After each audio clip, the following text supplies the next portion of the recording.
বিসমিল্লাহির রহমানির রহিম। আজকের ভিডিওর শিরোনাম হচ্ছে আমরা নামাজের মাধ্যমে আল্লাহ তাআলার নিকট কি চাই এবং কি প্রার্থনা করি। কোরআনুল মাজিদ থেকে আলোচনার চেষ্টা করব। তবে তার আগে কিছু কথা না বললেই নয়।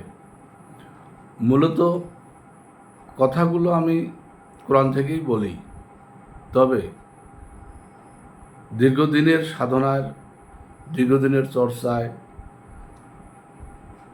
অর্থাৎ যাহা ইলমে তাসওয়াব, যাহা বইতে লেখা হয় না, সিনার টু সিনার বিদ্যা, এর থেকে আমি কিছু আলোকপাত করার চেষ্টা করি।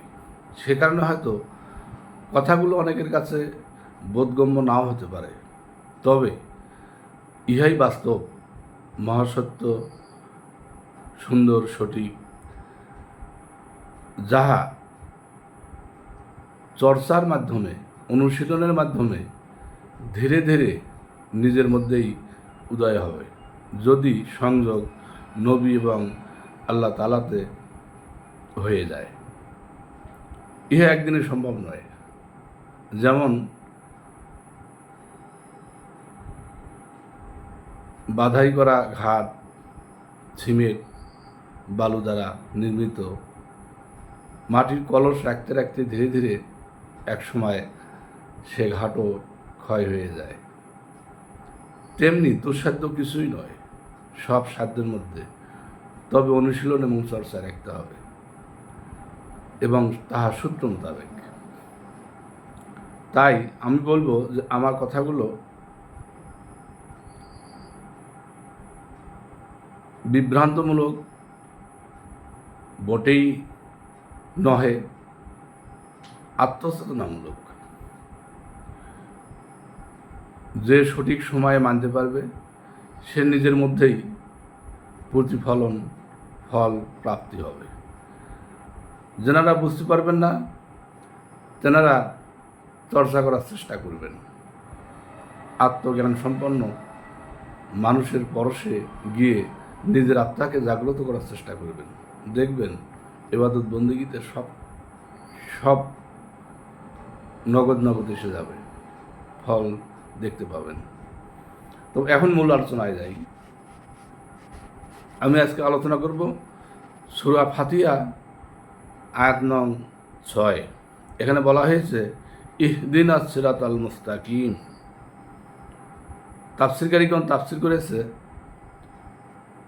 আমাদেরকে সরল পথ দেখাও, পথের হেদায়েত দিন। আমি এখানে অর্থ ভেঙে আপনাদেরকে সঠিক বিষয়টি জানানোর চেষ্টা করব।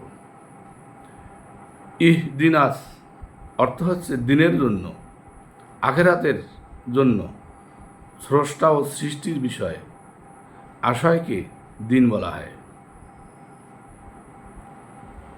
আর দুনিয়া ইহা পার্থিব, আর দিন পার্থিব এবং আখিরাত, ইহাকে দিনের পথ বলা হয়, দিন বলা হয়। সিরাতাল শব্দের অর্থ আসতেছে সিরাত, পথ, তরিকা, সূত্র, আইন, কানুন, বিধানকে বোঝানো হয়েছে সিরাতাল। তো প্রথম শব্দ আসতেছে স্রষ্টা, সৃষ্টি বিষয়ে আশয়কে দিন। দ্বিতীয় শব্দ আসতেছে পথ, সূত্র, তরিকা, আইন, কানুন, ইহা বুঝাচ্ছে। আর তৃতীয় শব্দ আসতেছে মুস্তাকিম। মোস্তাক শব্দের অর্থ আসতেছে প্রেমিক, নবী প্রেমিক, আল্লাহ প্রেমিক।